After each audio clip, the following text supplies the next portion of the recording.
श्रद्धेय डॉक्टर हरीश नवल जी के जन्मदिन के अवसर पर सभी डॉक्टर नवल जी को बहुत-बहुत शुभकामनाएँ प्रेषित करता हूँ। श्रद्धेय डॉक्टर हरीश नवल एक ऐसा नाम है, जिनके न केवल नाम में नवल है, अपितु उनका प्रत्येक कार्य सृजनात्मकता एवं नवलता से परिपूर्ण होता है। उम्र के 75वें वसंत में भी उनके भीतर का बहुआयामी कलाकार कभी व्यंग्य के माध्यम से समाज को जगाता, गुदगुदाता है, तो कभी उनके भीतर का कवि शब्दों में भावों के रंग भरने लगता है। कभी वे चित्रकार के रूप में अपने मनोभावों को कैनवस पर उकेरने लगते हैं। कभी रेडियो लेखन, तो कभी उपन्यासकार के रूप में रेतीले टीले के राजहंस से हमारा साक्षात्कार कराते हैं और फिर बोगी नंबर 203 की सैर पर ले चलते हैं। एक ही व्यक्ति के अंदर इतनी खूबियां ईश्वर का चमत्कार नहीं तो और क्या है। वो वरदान के रूप में डॉक्टर साहब को मिली हुई हैं और हमारा सौभाग्य है कि डॉक्टर नवल सर का वरद हस्त एवं आशीर्वाद सदैव हम पर बना रहता है।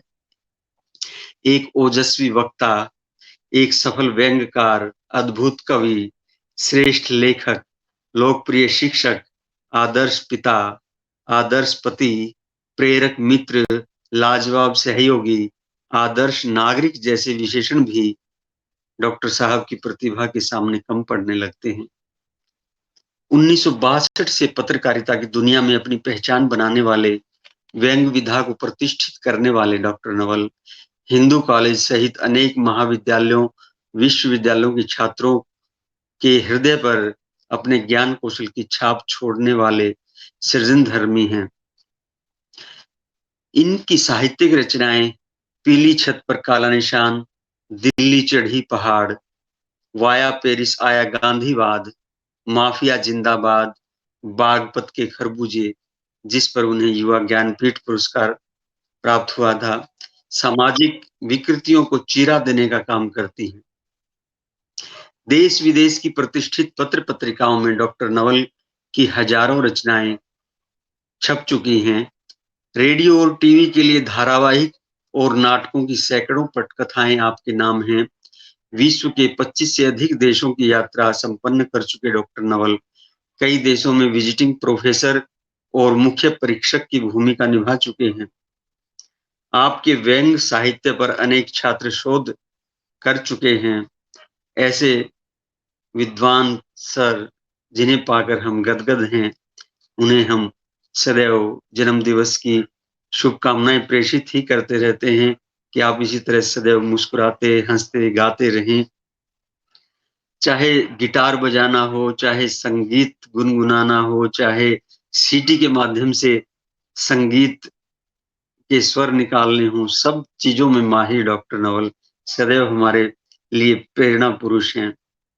हिंदी के प्रति तन, मन और धन से समर्पित रहने वाले डॉक्टर साहब ने अपनी जेब से पैसा खर्च कर न सिर्फ देश-विदेश में यात्राएँ की हैं, अपितु अपने घर में भी अनेक साहित्यिक आयोजन शब्द सेतु के माध्यम से आयोजित किए हैं, जिनमें से अनेकों कार्यक्रमों में मैं उपस्थित भी रहा हूँ और देखे हैं मैंने वो कार्यक्रम, जो हिंदू कॉलेज स्थित नवल नीड में आयोजित होते थे उसके प्रांगण में। और जब से सर साक्षरा में आए हैं, तो वहाँ भी यह क्रम जारी है और अनेक सुंदर कार्यक्रम साहित्यिक और सांस्कृतिक रूप से वहाँ संपन्न होते रहे हैं। डॉक्टर नवल जी के मार्गदर्शन में मैं विश्व साहित्य परिषद के ध्वज के साथ और डॉक्टर आशीष कंधे के संयोजन में Mauritius, Hungary, Austria, Czechoslovakia, Italy, Tashkent, Samarkand, Moscow और यूके आदि अनेक देशों में लगभग 10 हिंदी सम्मेलन आयोजित हो चुके हैं। इनमें से कईयों में मुझे भी जाने का सौभाग्य प्राप्त हुआ, जहां डॉक्टर नवल सर की प्रतिभा तो देखने को मिलती ही है, साथ ही विदेशों में इनके जो छात्र हैं, इनके शिष्य हैं, वो जब इनका आदर सत्कार करते हैं और साथ में हमें भी सम्मान मिलता है तो सीना हमारा चौड़ा हो जाता है गर्व से कि हमें सर का सानिध्य इस रूप में भी मिल रहा है। इन सम्मेलनों में डॉक्टर साहब का सानिध्य के साथ-साथ जो सीखने को मिलता है वो भी अपने आप में अनुपम है।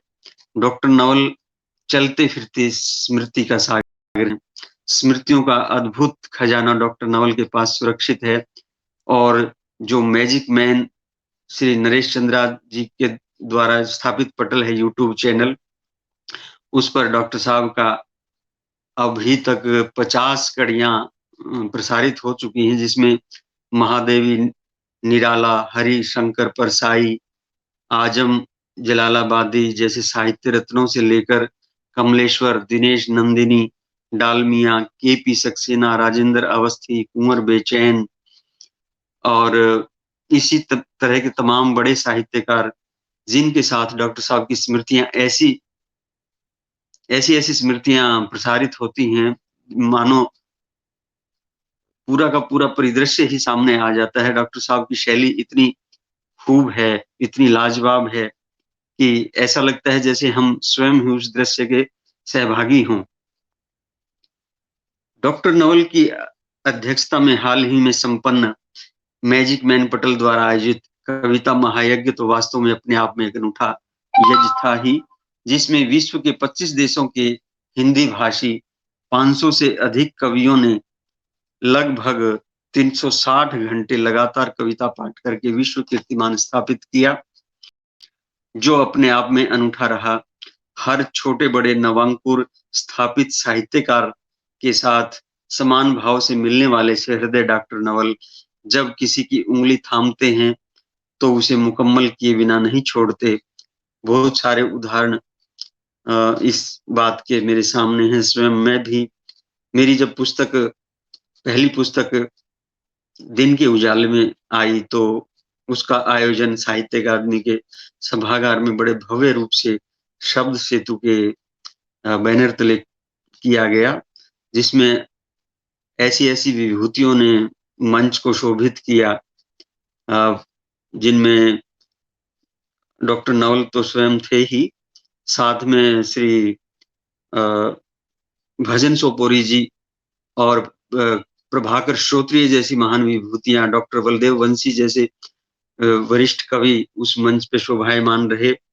और जब मेरी दूसरी पुस्तक अभी 2016 में आई कविता की, तो उसकी भूमिका इतनी शानदार भूमिका सर ने लिखी है कि जिसको पढ़कर मैं गदगद हो जाता हूँ।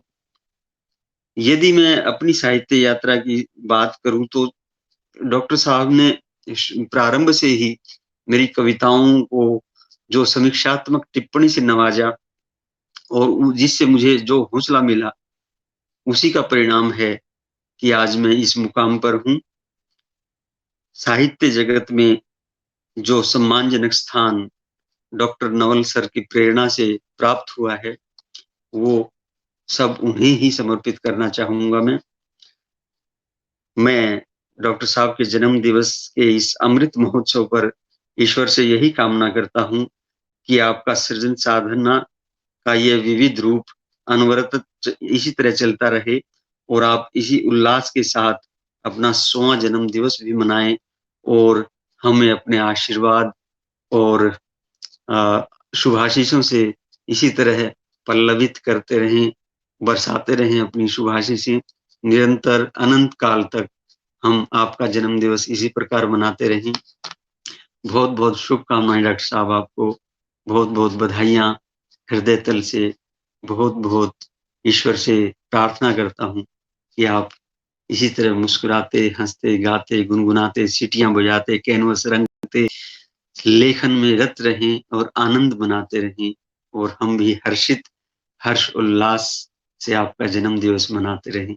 धन्यवाद।